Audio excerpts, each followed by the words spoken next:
Welcome to Hema vlogs. ఈరోజు మీతో ఫేస్కి యూజ్ అయ్యే టిప్ అయితే షేర్ చేసుకుందాం అనుకుంటున్నా.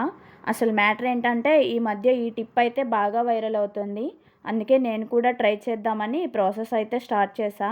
ఫస్ట్ అయితే ఫ్రెష్ అలోవెరా తీసుకొని సైడ్స్ కట్ చేసి పైన పార్ట్ రిమూవ్ చేసి కోమ్తో రబ్ చేస్తే జెల్ అయితే వస్తుంది.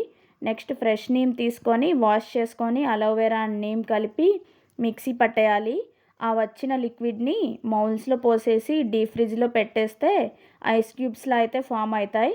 ఇలా ఐస్ క్యూబ్స్ ఫామ్ అయ్యాక 2 కానీ 3 కానీ ఐస్ క్యూబ్స్ తీసుకొని ఒక క్లాత్లో వేసుకొని ఫేస్ అంతా రబ్ చేసుకోవాలి. ఐస్ క్యూబ్ మాత్రం డైరెక్ట్గా ఫేస్కి అయితే అప్లై చేయకూడదు. ఒక 1 వీక్లో అయితే రిజల్ట్ అయితే తెలుస్తుంది. ఫేస్లో ఉన్న యాక్నీ మార్క్స్ కానీ డల్నెస్ కానీ పోతుంది. ఇలా మీరు కూడా ఒకసారి ట్రై చేయండి. నాకు రిజల్ట్ రాగానే మీకైతే అప్డేట్ ఇచ్చేస్తాను. అలాగే వెళ్తూ ఛానల్ సబ్స్క్రైబ్ చేసుకోండి. వెళ్ళొస్తా.